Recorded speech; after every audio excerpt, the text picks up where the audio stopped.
Welcome, everyone. Looks like we've got ourselves a very full presentation schedule tonight, so we'll get to it as quickly as possible. Beginning with our administrative remarks, opposed? And we're off and running. Good evening. Just an update on the vacancies. The assistant director of PBS position, we received 83 applications, and we were holding screening interviews next week on the 28th. We posted our instructional retirement positions. There's 10 of them. We posted those as anticipated vacancies. I attended a recruitment fair at Manhattanville College last week. I received approximately 50 resumes from candidates interested in working at Brewster. And I have 2 more to attend. One at SUNY New Paltz and an education expo in Albany, both in March. Terrific. Sounds like it's a busy time of the year for you, as always. As always. That's right. Welcome, Ms. Gosh. How are you doing? Great, thank you. Seems like only last evening. Busy time of year. So I think I'll begin with the policy committee. Okay. Surprise. Allison Smith is here tonight to assist us in the conversion process for our section 2000 policies, which are school board governance and operations. We also have a number of policies up on the agenda for first read. And one that is on the second read, which there are 2 changes to, and that is policy 1512. It used to be called the Booster Clubs. It is now fundraising on behalf of the district.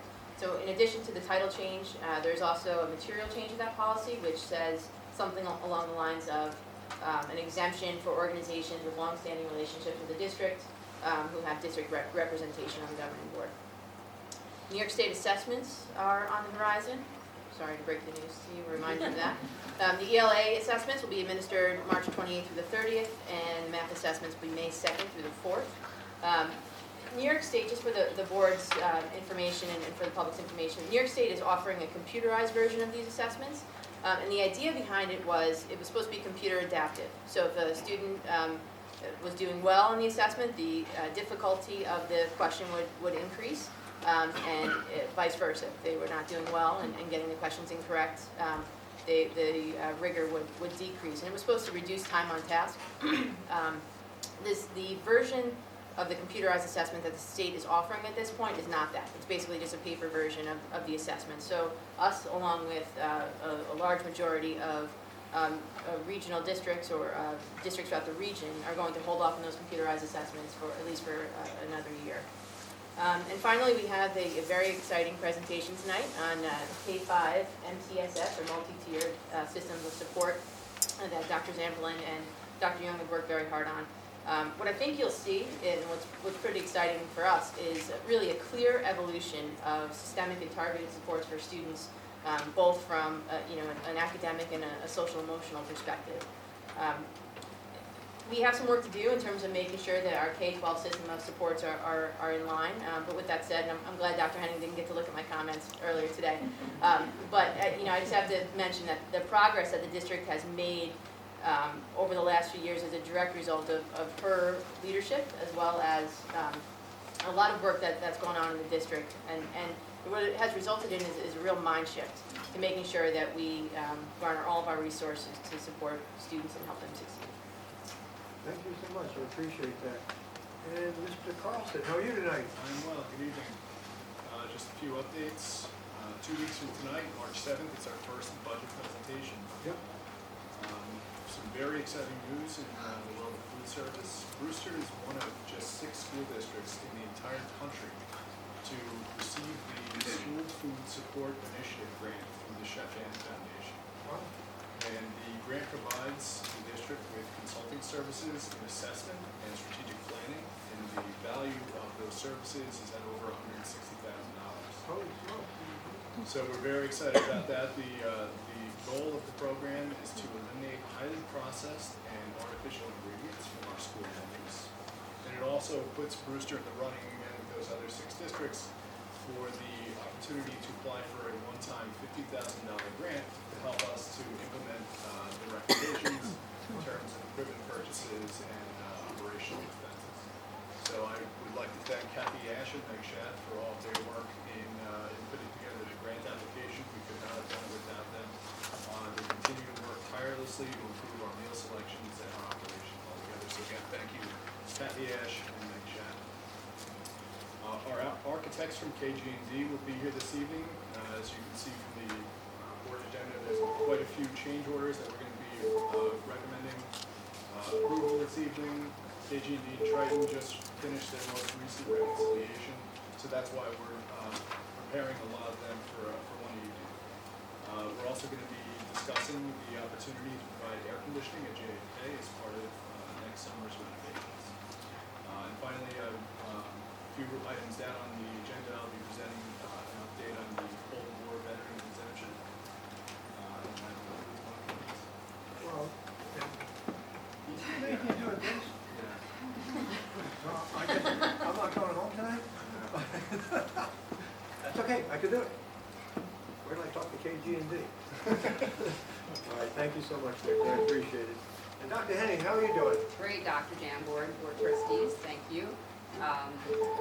I can't wait for Ms. Offner and her students to talk about their art.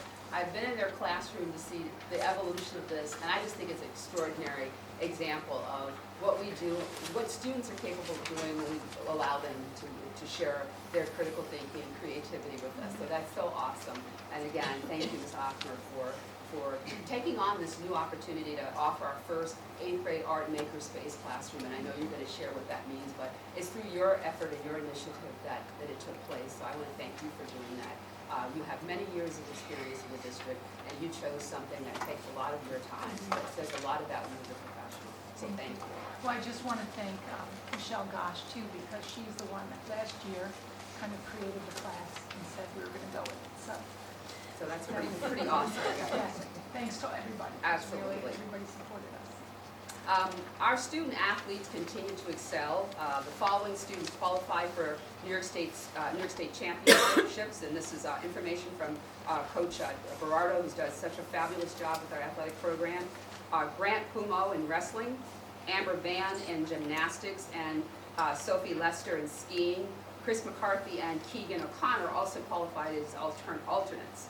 Our girls and boys basketball teams and hockey teams continue to persevere and play like champions.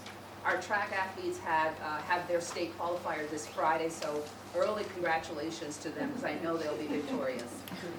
Next week on March 2nd, Coach Berardo will be hosting the Winter Sports Awards Night program, which is always a wonderful event that showcases the full array of our athletic talent here in the district. So I hope that all of you will be able to participate May 2nd at 6:30 and our March 2nd. May is far away, right? That's something else. I'm sure that's something else happening. But yeah, March 2nd. Tomorrow at Brewster High School, there's an annual recognition ceremony for students that'll be in the PAC.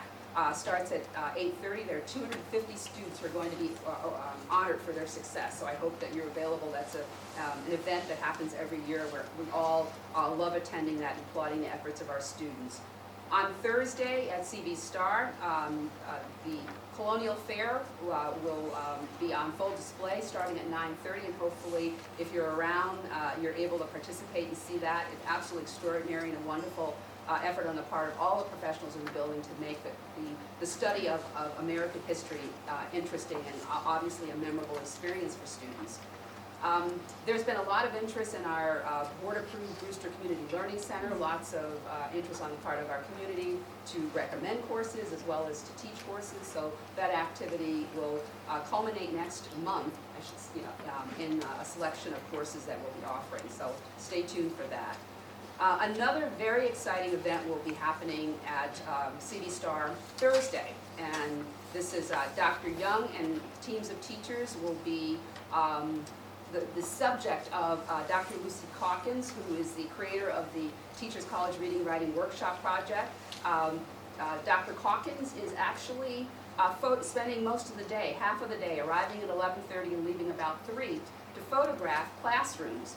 And the reason for that this is taking place is that she's using those photographs for the Teachers College Reading Writing Workshop units of study that are sold all over the country. So our students are going to be on the cover of these resources. So that's a pretty significant opportunity. Dr. Young, thank you for all that you've done, and all the teachers, everyone over there who've made this possible. So that's just really exciting.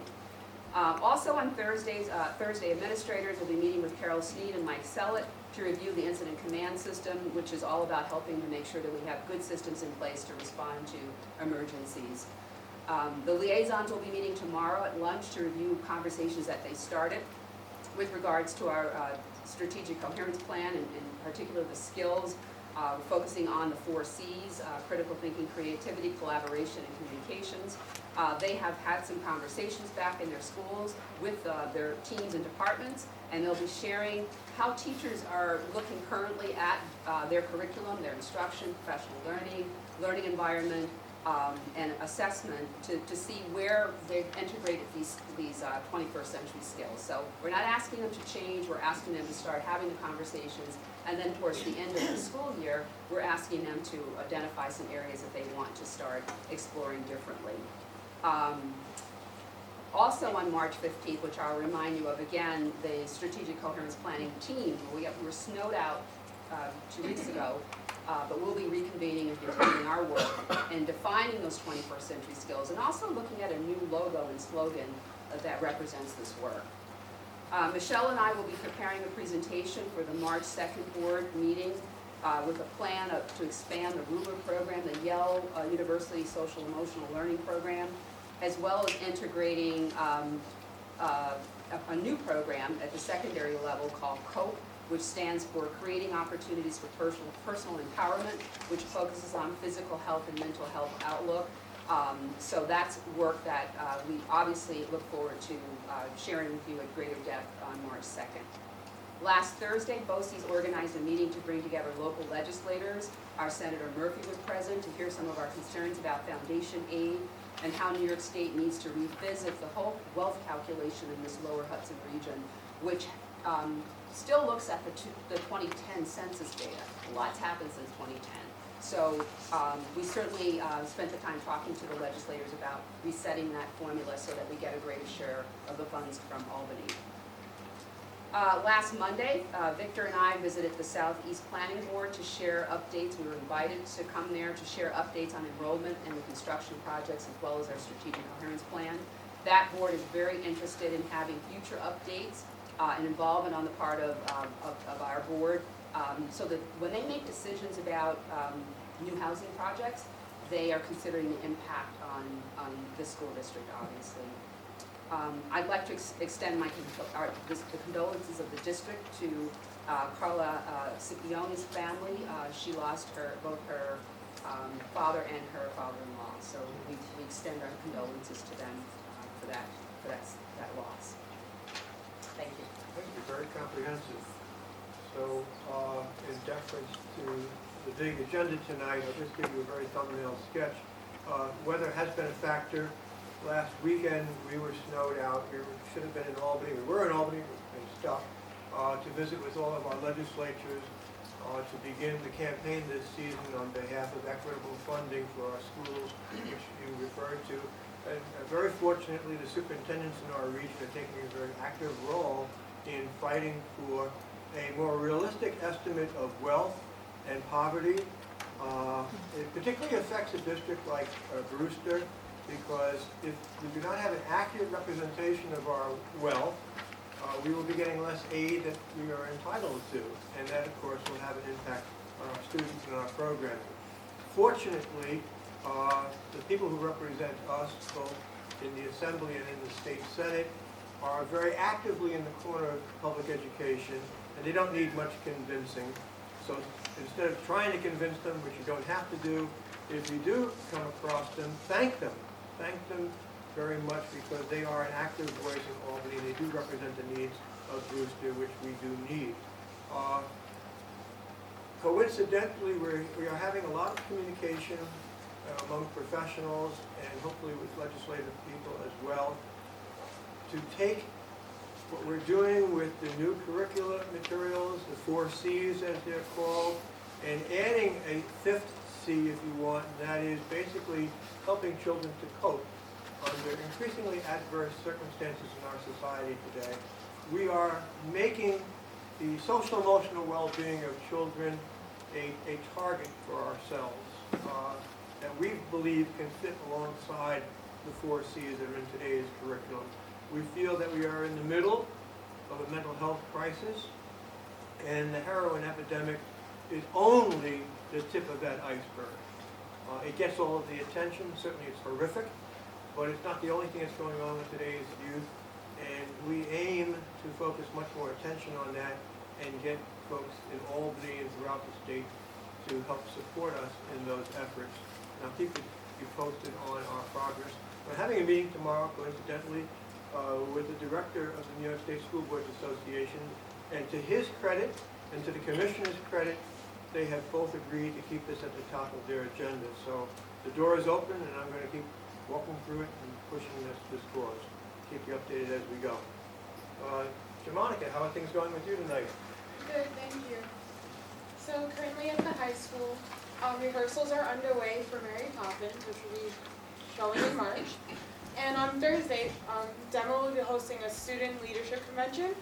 And what this convention does, it takes informal and formal student leaders within high school and has them work together to acknowledge and discuss solutions for issues amongst our peers, and it gives the people who are most likely to enact change the opportunity to see what they can help. And so we'll be hosting that Thursday from periods 1 through 3 with, we hope, for good results, and then later on that day we will probably be convening to discuss the results. Thank Great. you. Thank you. Okay, so we're moving along and we're heading toward our very first presentation. Looks like Art Amicus presentation. You ready? You're You on. bet. Okay. Looking forward to it. Thank you. The following exhibit is our 8th grade makerspace. Okay. There are 10 projects that were created in 10 weeks, because Wow. makerspace is one semester every other day, so it's only a quarter of the year. Sure. So imagine all this being accomplished in 10 weeks. And it's completely student-driven. There is about a third of our students are here tonight, and some will talk about their pieces. We'll keep it brief. Great. They pretty much directed the projects. And art is a makerspace. The art room is a makerspace. But we took it to another level where students had to propose a project that would somehow benefit the community or school or some specific audience. Then they had to sell the project to me. Once we did that, they formed groups, not with their friends, but what they really felt strongly about. And then it happened automatically, I would say. They formed groups of 3 to 4 students per project. Then they actually made phone calls to the contact, real phone calls, and followed up with contact letters to ask their permission to do these projects. And each project has a purpose. Each project includes the 4 C's, because we want to foster that in our kids. And I really believe they all gained a great deal from that, because I was constantly having them communicate, justify what is their purpose. And it's all student-based. I was there just as a guide. And the project started with brainstorming. They chose the project. Once they created the concepts, they began to paint. They all didn't know how to paint. If they didn't know how to do something, they looked it up, or they worked together. And 4 students created one painting. And that's very difficult to do, to make it look like one person painted a piece. And everything they did, they discussed, they collaborated. And they didn't always agree, but they worked it out. And they had to write and document everything, right, Joe? Almost to ridiculous amounts. Complaining, I have to document this. We used iPads that were generously given to us last minute. And then they each had to create an iMovie, and they're wonderful. And I think we'll share them at some point. There were 10 iMovies created, that was part of their grade. But we had a student, high school student, Sarah Basari, who did an 8-minute video, just a collage of everything they did. So we'll show you that at the end. And I'm not going to introduce everybody because there's not a lot of time, but here are all the students from the 8th grade makerspace. And a couple of brave students are going to get up and just briefly talk about the purpose of their piece. And Jessica Schmidt is going to start with her piece, All Lives Matter. Jess, you want to stand in front of the piece? Anybody else want to stand with her? Okay, here you go. All right, Jess. I'm Jessica Schmidt, and I worked along with Janelle Squeal, Mackenzie Nick, and Brianna McCullough. We created this piece around around the time Black Lives Matter group happened, we originally were going to do Black Lives Matter, but then we decided, why don't we do All Lives Matter? So we had the flags to kind of support equality and diversity. And so we just have different flags from the different countries. We have the gay flag, and we originally were going to do skin tones, different skin tones, but we decided not to do that. And we just believe that our piece just simplifies that everyone's equal. And I believe this course is very good, and I think it should continue, because I didn't know any of these girls, and now we're really, really great friends. So you get to go meet new friends, and you get to collaborate with people that you've never met before. Thank you, Des. Thank you.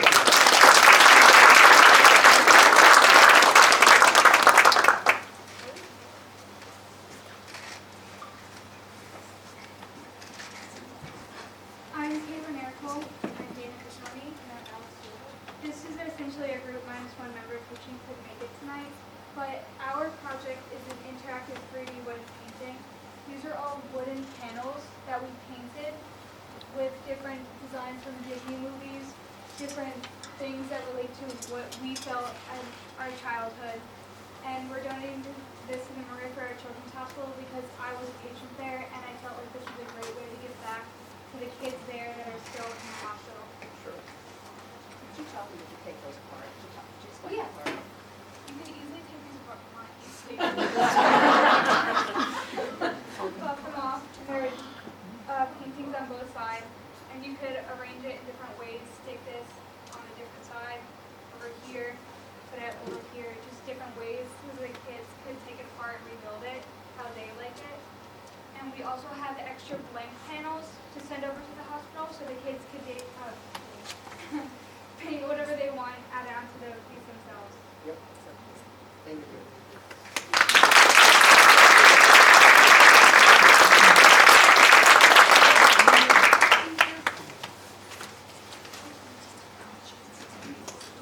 This is our piece. Emma and I both agreed that Guiding Eyes for the Blind was a really great program. So we wanted to do something that would welcome visually impaired people to the Guiding Eyes community even more. So that's why we decided on a paper mache kind of texture so that visually impaired people could feel and really appreciate the art.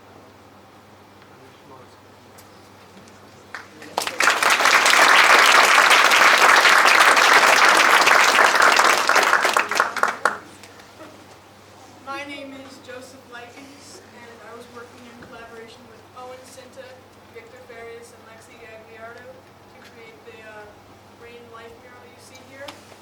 This mural was created to express our hope and our real drive to help people stop bottom trawling and all these awful ways of getting rid of these beautiful coral reefs.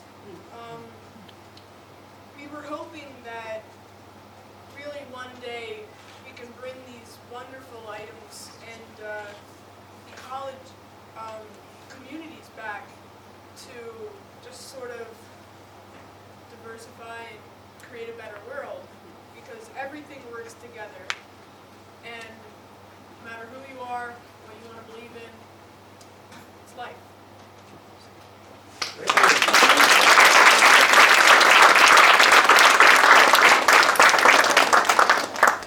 Thank you, Leslie. Just want to show one more piece. And we're about to show a movie. It's 8 minutes long. It's just a collage of all the work they've done in 10 weeks. But there's just one more I wanted to show you. This is for the Putnam Humane Society. So they're going to go in delis and gas stations, and it's really cute. They wrote a little tag, and it says, "Please feed me. Place your donations in the slot." And these are paper mache. And I thought, talk about problem-solving skills. So here's a slot for the money, and this pops out, and they can take the money out this way. So a lot of these are going to be installed in different places, and several have already. We did one for JFK that Mr. Zamperman accepted, and just a lot of great stuff. Thank you very much for all your support, and we're going to show you an 8-minute this. Thank you so much.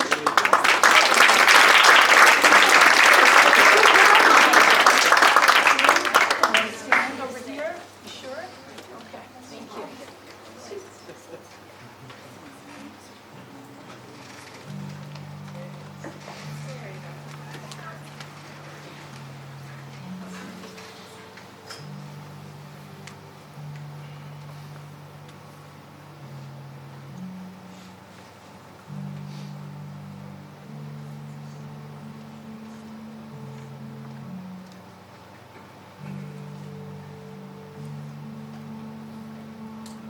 I'm Alexis Shelley. Also in my group is Isabella Wilson, Gabby Perez, and Alexandra Patino. We're doing a sunset painting of like gazebos, a pretty sunset, and flowers with mountains and the grass. We wanted to do this project because we're doing it for the Putnam Ridge Nursing Home, and we wanted to do it because in the nursing home we want to like make the elders feel like more better and like to get up more and go outside, because outside of the nursing home they have like this area where like they can sit, and usually like not a lot are out there when they're sleeping because like it's really pretty outside and nice. Mia, Siobhan, Emma, and Jillian. It's a project for JFK Elementary School, and it is a painting where there's a girl and she is holding balloons, but each balloon is different. Like one has seashells, another has jewels on it or cardboard, and this is just the idea of being different and celebrating differences. So you don't need to act. You can be yourself, and people won't judge you on it. We're making a relief mural for Guiding Eyes for the Blind. I volunteer there, so when I noticed like a few blank walls, I wanted to fill them, and we thought that this was the best way to make the employees feel like they were doing something good, and also blind visitors so they know like that we're thinking of them. Are doing an ombre blue background, and then the dog is going to stick out a little bit with like a harness, so it looks like it belongs to Guiding Eyes family. We're working with Mr. Salamini's class, which is Max, Nico, Christian, and Julian, and we're doing art with them and like collaborative sculptures. So these are going to be hanging like from a string like here, and it has their initials on the top, and then they painted the beads themselves, and then we strung it onto a wire for them. And then we did cubes like this, but they took them home, so we don't really have them put them home. And then we're gonna do some like snowflakes with mint. We're making doggy piggy banks for the Putnam County Humane Society, and so we're gonna put them in maybe a supermarket or a gas station. And it's gonna be a bank. We're gonna cut a hole in the top of the dog, and so they can put money in, and it'll be serve as like a bank. And we're doing the base coat right now for Oh, we're going to be doing interactive 3D wood blocks.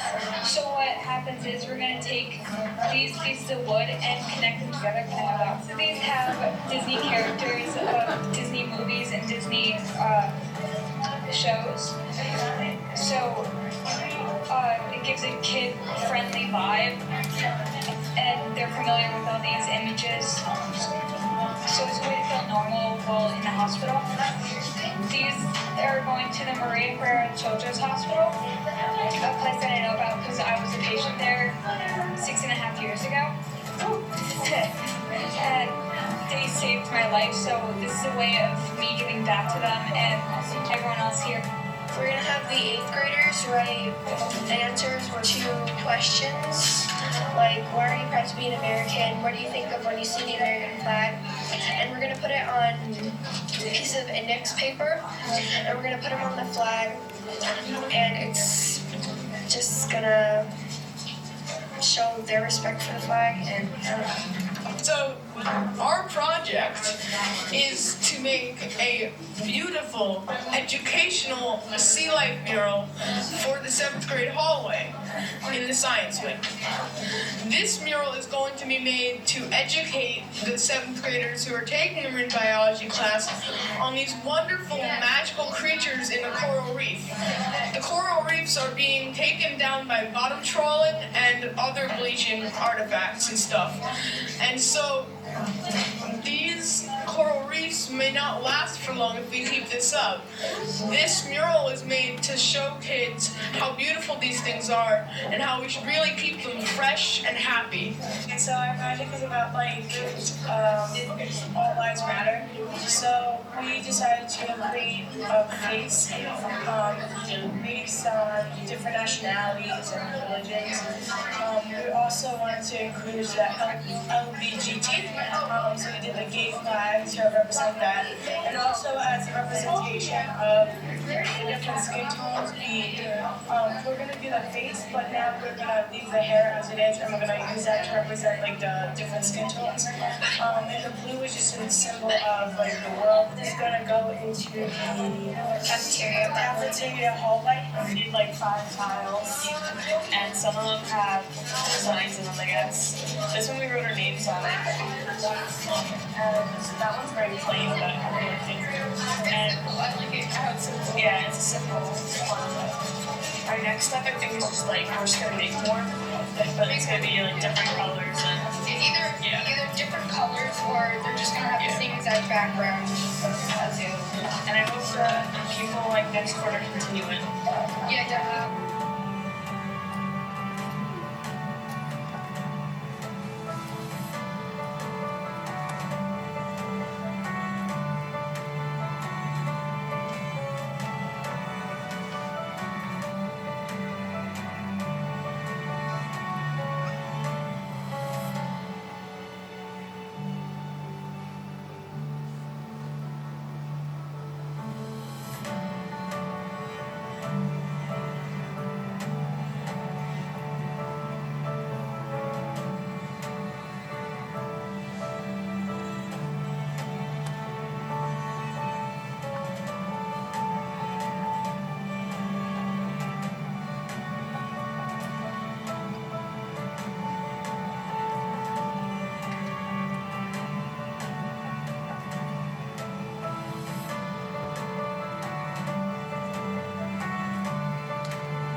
Any questions for our group?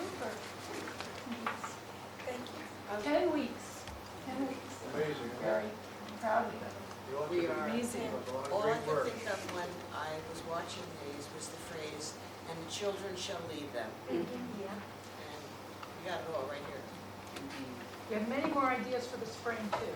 We're going to do the courtyard. That's our next. Make it more inviting. Thank you, Ms. Oliver. Thank you.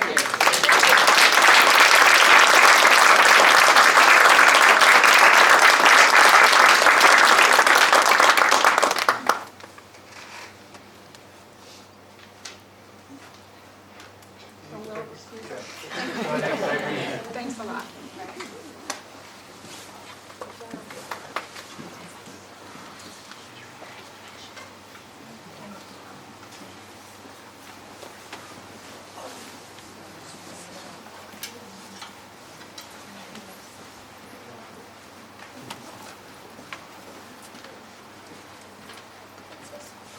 Thank you, guys. Thank you. Thank you. For being here.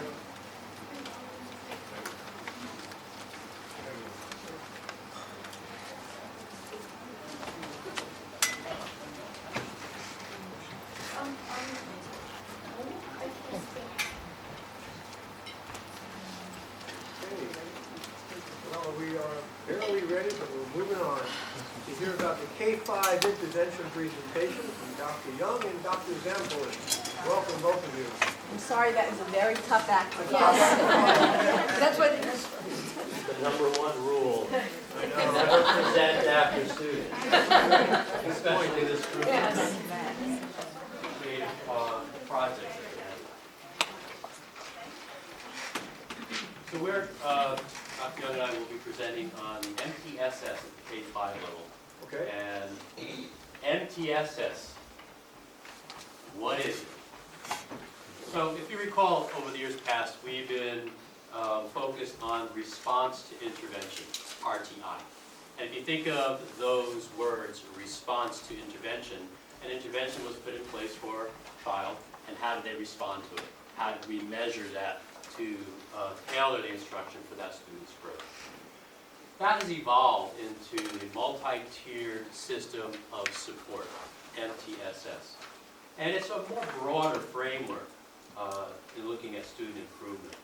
And that RTI process, as it evolved, is now we're looking more at the behavioral processes that we have in the buildings, how we measure growth academically and behaviorally. And we don't just look now at students who struggle. We are also trying to see how we can meet the needs of the students who are excelling. So we're trying to adapt our approaches to individualized learning for all children. And again, we're looking at those positive outcomes for all students, and again, we're looking at the academic as well as behavioral.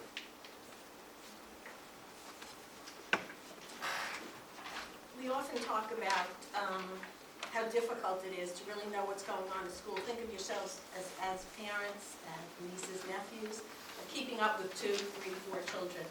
Well, at CD Star, we have 707. JFK, 620. Imagine trying to make every child a success. The beauty of this is it really focuses us on being able to do that. Through assessments, through analysis of what we're doing with children, and really taking a close look. If you look at this is PBIS, School-Wide Systems for Success.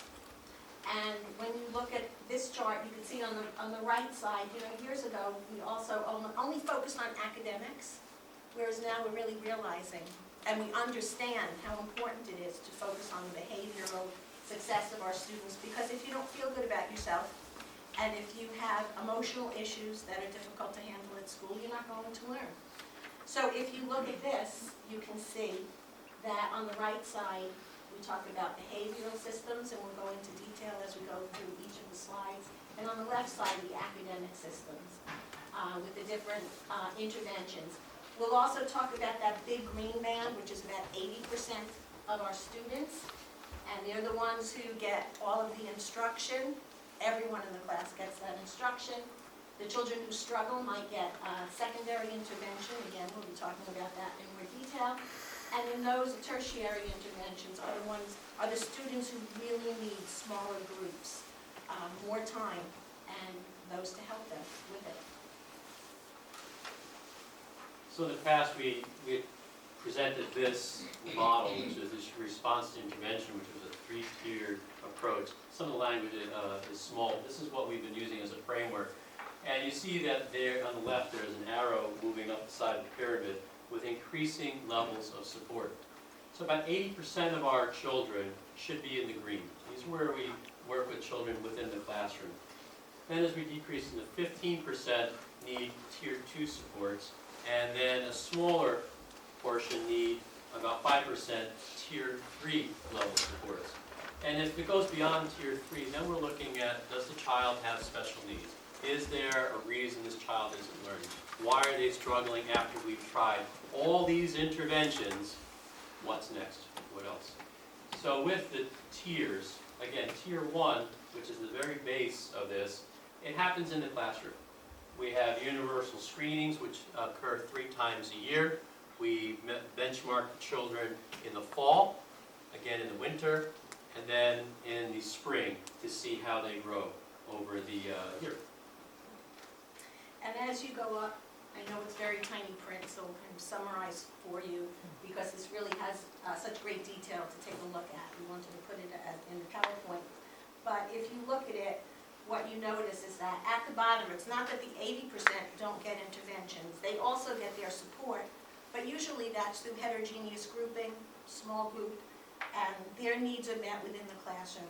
But then when you get to the students in the yellow area, there's more time, there's a lot of progress monitoring because you don't want time to go by and then all of a sudden realize mid-year by that second universal screening, they really didn't have success. So again, we'll go into detail and we'll break apart all of these pieces as we go through it. So smaller group, by the time you get to the red area, smaller group, more time, frequent progress monitoring to make sure that we're doing the right thing. And again, as we go through this, you'll see how it's really the key to monitoring every single student that we have. So in Tier 2, we have 30-minute pull-out in small group instruction. And a lot of these are homogeneously in small groups, interventions. And then when you get towards Tier 3, it's 60 minutes worth of time. So as the tiers go up in that pyramid, the structure of time and need increases. So we will progress monitor. We, in Tier 3, go weekly. How is the child progressing weekly? In Tier 2, we can have a child in there for like 6 weeks to see how they're progressing. Now sometimes children, and we'll show you, move out of the process and they go back into monitoring within the classroom to see how well they perform. So what is a universal screening? So a universal screening, as you asked, Dr. Young, is a state mandated process where we screen students 3 times a year, and it's for early identification of achievement gaps. You know, where does a child have strengths and where does a child have needs that we can address? Again, we do this in the fall, winter, and spring. So, give you an example of our reading screeners. In kindergarten, we use the Renaissance Star Early Literacy, and it must stay here because it pops up into the next screen. For kindergarten, the early literacy piece also includes the math. And the entrance criteria for getting into intervention services is we look at the bottom 20%, and we'll show you graphically what that looks like. And how often are we screening? 3 times a year. And in grades 1 through 5, we use STAR Early Literacy at the very beginning of first grade, and then mid-year we transition to the STAR Reading. In math, it's very similar. In kindergarten, STAR Early Literacy has both math and ELA reading components. STAR Math for first grade through 5th grade. And again, we're always looking to see who's at the bottom and who's struggling the most. So we tend to start with the bottom 20%. And again, this is everybody in the whole, in K-5 will be screened 3 times a year with the Universal Screening STAR. So keeping in line with all the artwork that's presented to us tonight, we have a multicolored page here just to show you where children fall. So when we get these reports from STAR, they come color-coded, which also helps us to look at where to target children. And at the blue, 75 percentile or above, and green, these are the children that are performing at grade level or above. When we see children at the yellow and then the red, these are the children that, in the red, obviously need services, and in the yellow, we're watching them very closely. So how do we do this? How do you keep track of what children need? And what we, the first time I heard this years ago was SMART goal. So who would want a goal that's not smart? But there's a point to this. The S reminds you it has to be very, very specific. It has to be measurable. So again, for that progress monitoring. So children, you're not giving an intervention in any group, small or large, where children are not progressing to where they need to progress. Attainable, you have to look at the individual student. It has to be relevant and related to the core. And it has to be time-bound. So you want to look at the end of the year goal, which you create for that student, and then you want to break it down so that every 4 to 6 to 8 weeks, you're making sure they're on a trajectory to meet that goal at the end of the year. So we think of it sifting from the STAR, looking at the students, assessing, giving other assessments to actually target what that specific goal will be, and having full year goals, and short goals. A goal might look like Annie will be able to demonstrate sound symbol correlation as measured by PSI, which is a phonics screener. She will progress from identifying 12 sounds to 26 sounds by the end of February. Very, very specific. And we're actually going to put in the exact dates. And the interventions may be the Wilson reading letter sound cards, practice of encoding for discriminating sound, sound said orally, and again, very, very specific interventions. So what does that look like? Here are just some numbers to give you an idea of what happens when children are in Tier 1, Tier 2, and Tier 3. So at JFK, for example, I think it's just first and second grade. And kindergarten is interesting because, for anyone who's ever taught kindergarten, understands that kids come in with very varied backgrounds. Some are readers when they start kindergarten.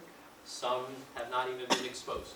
So we try to figure out what the children's needs are during Tier 1 supports. In first and second grade, we have a pretty clear distinction. So in Tier 2 this year, starting at the beginning of the year, we had 43 first graders and 27 second graders. And in Tier 3, we had 6 first graders and 20 second graders. But during the 6 weeks, we applied the interventions with our reading specialists, and we had 14 children released, but 4 came in. So it was more of a dynamic approach. Some children were released back into the classroom and monitored, and we're taking others into the system. And we did a percentage for both schools, so you'll see that we're looking around 20% to 25% of children that we're targeting for those needs. And in session 2, you see the numbers change again because that's another 6 weeks.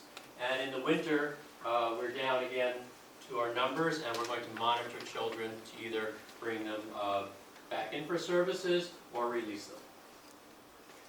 Should be noted that both schools have before-school reading intervention programs. We've started them recently, and we have more students getting services for about 2 hours or so before school starts. If you look at the numbers over here, Tier 1 is not included in this particular chart, but of course in Tier 1, that's the classroom teacher. A classroom teacher could be giving Tier 1 or Tier 2 services, but we did focus on what we call the bottom 20%. But you'll notice that we were able to take in more than just the bottom 20% in order to service them. So in Tier 2, and Tier 2 could be students who have IEPs. Some students are serviced by special ed teachers.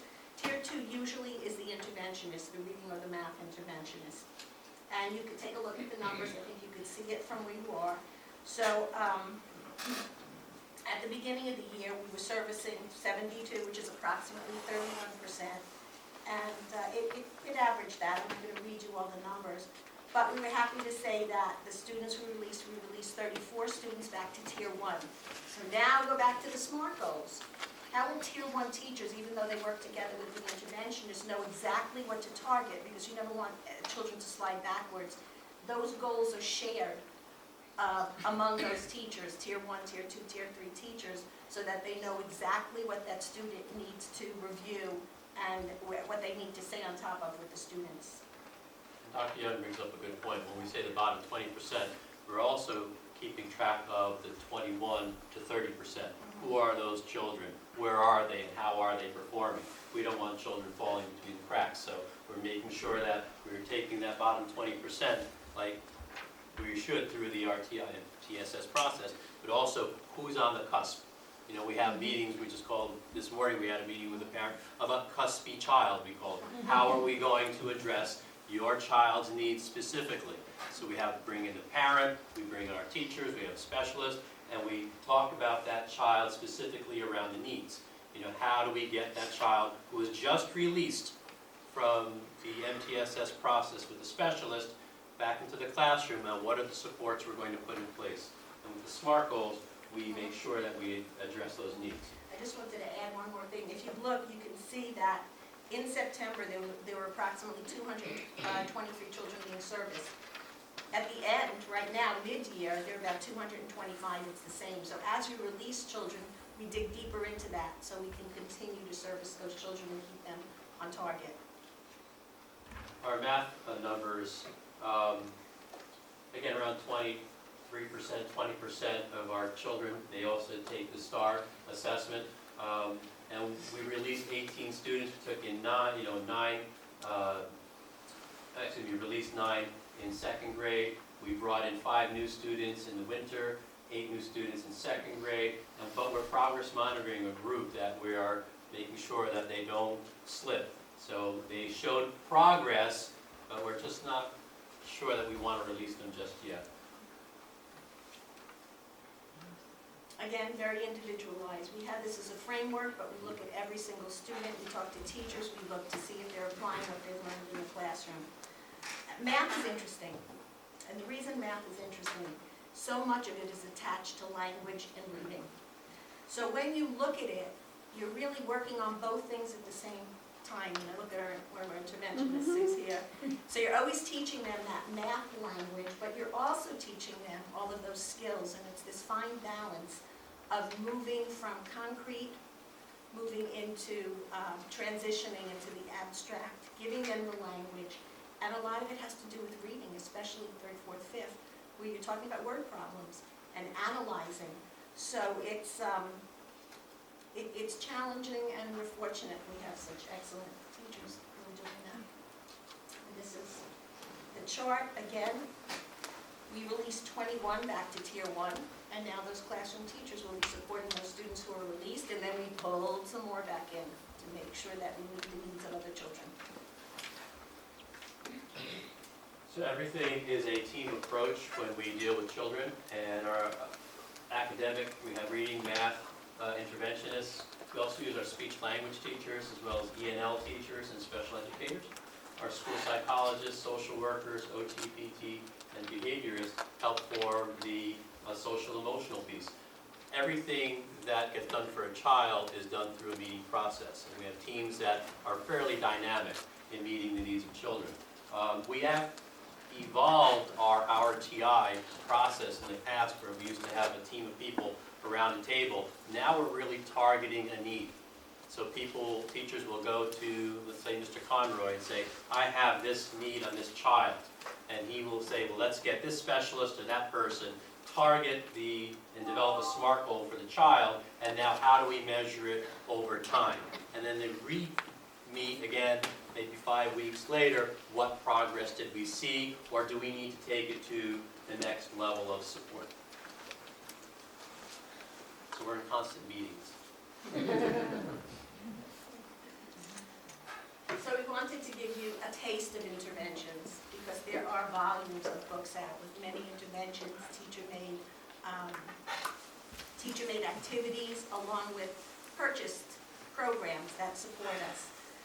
Just to give you an idea in reading, what's so wonderful about Teachers College is that built into the program itself, you absolutely have to look at every student. They break off into groups. So the teacher becomes more of a coach with Teachers College rather than a teacher who stands up in the front of the room constantly. So there's a mini lesson that lasts maybe 10 minutes, 15 at the longest, usually around 10. Then the children go off to apply it.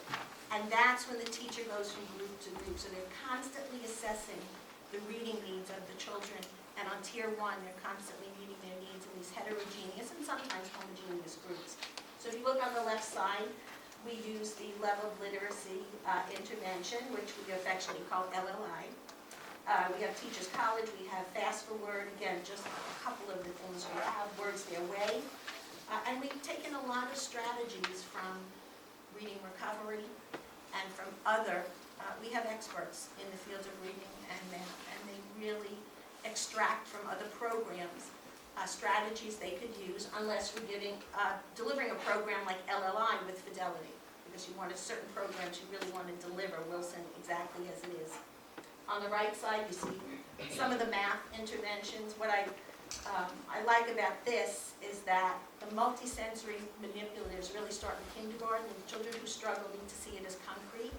Then there's touch math. Touch math has circles and counting numbers within the numbers. So it's this bridge between the manipulatives and the application, the abstract. And again, if you look at where we were at the beginning and talking about the tiers, and we saw the numbers that we displayed, for you.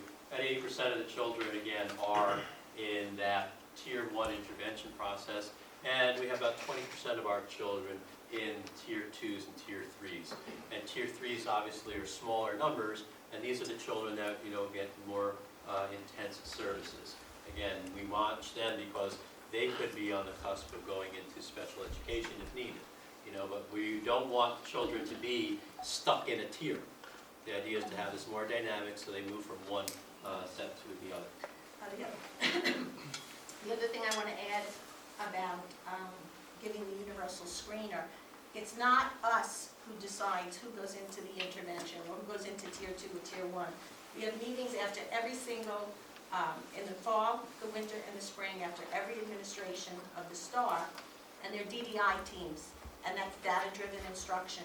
And we sit around the table with grade levels, and then we're fortunate enough to have liaisons who guide the meetings, analyze it using whether it be information that's in Alpine, in Fontes and Pinnell, all of the information that we get, and we analyze and make sure that we pick up the students who are the most needy. And we take a look at those children. If you recall, last year we put the picture up with all the charts on the wall in the conference room. We individualize and say, what does this child need? Is it, maybe it's an E&L need, maybe it's a math need, maybe it's a speech need, and target that thing first, that need first, and then we can move on to the next one. And when do the interventions take place? So Tier 1, differentiation in the classroom, strategy groups, student conferencing. Tier 2, again, during school hours, we have an intervention enrichment period in both schools. We do have pullouts, and we have before school and lunch programs. But Tier 3, we start moving into more, again, smaller pullout groups. We have some before school groups going on, lunch bunches, but the duration and the frequency of the intervention is a lot greater in Tier 3 than Tier 2. And last one. Exit criteria for Tiers 2 and 3. We progress monitor, as we said before. We're always looking to see who's moving ahead, to making sure they're on the trajectory to reach that end of the year goal. We use commercial assessments. We use Fontes and Pinnell, STAR, Teachers College, PSI, EASI. And then we look at the SMART goals for the transition services. So it's this cycle of assessment, analyzing the assessment, creating a goal, instructing the students, reassessing, and it goes on and on and on throughout the year to make every student a success. Are there any questions? Yeah. Just actually the last slide, it said intervention and enrichment, Tier 2 and 3, but not for Tier 1, because it's interventionist, but when you include enrichment, it sounds like it's the other end of the spectrum, so to speak, so it's not something that It is in Tier 1, and to give you an example of that, we had a kindergarten, for example, who was just off the charts, and it's how do you enrich that child? So we came up with some ideas on how to challenge that child who was scoring, again, way beyond any of the other children. And we had to be creative, and we actually incorporated kindergarten, first grade teachers in on that plan. To say, this child is really moving, but how far? And we really wanted to benchmark that child. So we built a team around a kindergarten and first grade, and working with the parent. The parent was here every step of the way, before we made any moves to enrich that child. And then we also started to reach out to BOCES, invited David Jacob, who's the Science 21 coordinator, and Fred Endy, who's the assistant director of curriculum there, to start getting our ideas together on where do we enrich children further beyond what we're doing, especially since we have construction in both schools. We'll have these spaces. How do we build that capacity for those intervention periods, not just Tier 1, but all the cultures? If you're correct, we should be concluded on that one. And at CD Star, we have a half hour every day. We call it IE block, intervention enrichment. And there are multiple classrooms that are on that same block. And what happens is children are shared. So during that time, nothing new was taught, because we certainly don't want to take away any time from the core instruction. And what they do is they might go to a room to do something similar to a makerspace, or to get enriched in a particular area. It could be math, it could be reading. And then the interventionists pull the children out from that period. So you have all these teachers, a whole group of teachers who are working with a few classes. At least the teams are working together along with the interventionists to enrich and support. Okay. No, that's great, thank you. Excuse me, keep it first. That's it. Sorry. To the bottom 20%, is that, and I'm guessing you get that from the start. Yes. How is that bottom 20% arrived at? We actually look at the students, like we can never give you an exact number because we're always looking at our own population. And we look at the students who are in the red. We try to service all the children who are in the red. And then we go into the yellow. So but you also have to be cognizant of how many children you take into a group. You don't want a group to have 8 children, because then no one gets their due. So what we do is we start at the beginning of the year after the STAR. In ELA, we give them the F&P. And that gives a very, very specific level that they read. And it also, not only that, but it tells you where the holes are. You know, you could say that, well, you know, Bertie, that you could talk about comprehension, but if you don't know where the holes are, how do you fill that? It's not just through reading. So using that, we look at the Fontes and Pinnell, we look at teacher recommendation, and we look at the bottom 20%. And if we can, as you can see, we were taking in 30%. So it's an aggregate of, it's not just the STAR, it's an aggregate of the STAR, F&P, whatever else. I like to think of the stars, and then I like to think of the STAR as almost like a sifter. It sifts the children out, then you get to the next level and you say, so what do we do? So now it's the F&P. Then you might go into the PSI, which is the phonics and phonemic awareness, because you want that SMART goal to be very short, small, and targeted to move the children. Those children, it's interesting, because everyone else is moving along, those children have to move along faster, or they'll never catch up. So it's really important to figure out how do they learn. So the STAR is the base, and then we start adding PASI. We'll be with ENL teachers to see, is that a language learning need for the child? Is there a speech issue going on with this child? So we start with the base, which is the STAR, to give us our global, but then we start to narrow down what each individual child needs. And we'll use multiple assessments, whatever we need in order to target that child. Conversation we had this morning with that one parent, we'd said, you know, we need to maybe run a DRA on this child. Not that we do it for every child, you know, but we need some other types of measures here to figure out where this child is going. And we maybe want a speech eval just to see, because the child is reversing some more, sounds. So we want to target that, you know, and we would figure out what each child needs, then build that SMART goal. But it starts the base. So then at 20%, again, it's not just a number at 20%. That it could be variable, that the qualifications to be part of that 20%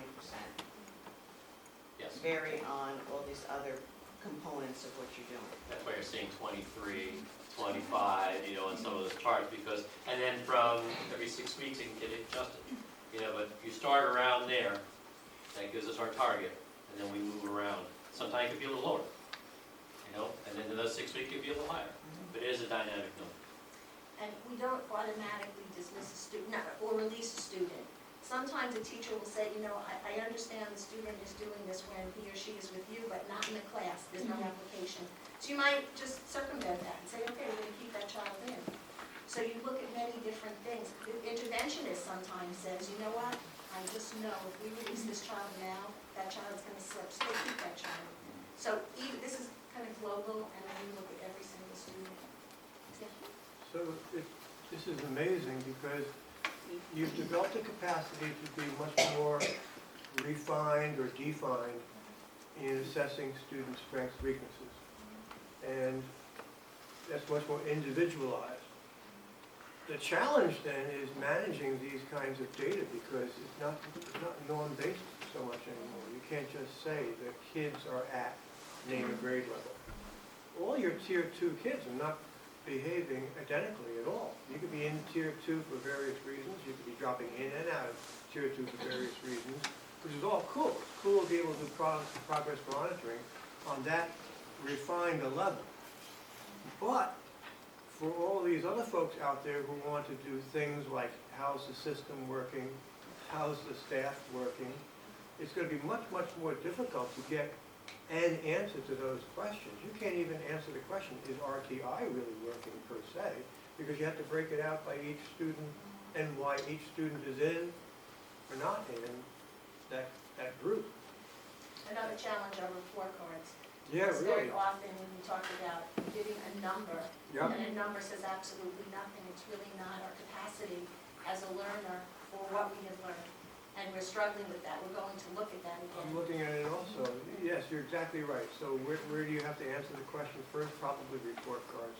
But then any sort of group-based statistic that comes out of a school system is going to be very challenged because it's not going to come near what you folks have built our capacity around in terms of appreciating each child's strengths and weaknesses.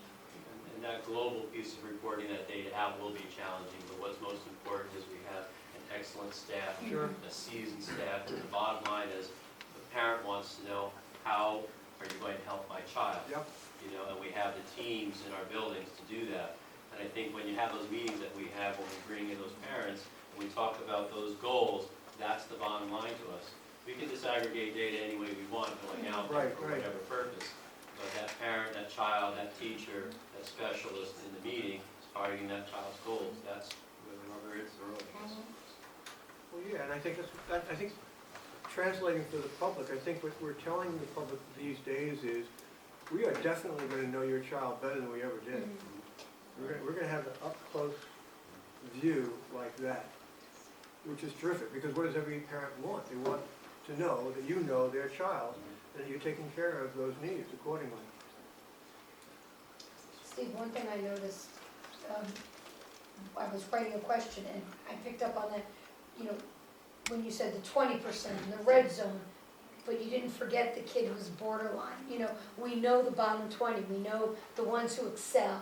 It's the kids that are falling in between the cracks, Sure. and it's refreshing to hear that sometimes data, while it's very, very important, I know we have to have the data, you're also seeing that blurry line, or that line that we play hopscotch with, that keeps going back and forth. So I appreciate you adding that, you know, that little kid on the cusp. You know. Yep. Much clearer picture. One quick question, how many math and reading intervention specialists do each of you have at the school? Do you have one each, one reading and one math, or? No. We have We're selected, yeah. 4 reading interventionists and 1.5 math at JFK. And they're full-time reading all day 4 long? full-time reading. Wow, okay. At CD Star, we have 4. Part of one of our reading specialists, she's delivering in Wilson to some of our classified students with IEPs, and we have 2 full-time math interventionists. Is the before-school program mandated? No. Well, when you say mandate, Well, in other words, it helps us to serve. Does a parent have to, if you say to a parent, They have an option. they have an option? They do, but we do offer transportation, which is essential because there are many students whose families can't get there. Well, thank you very much. Thank you. Thank you.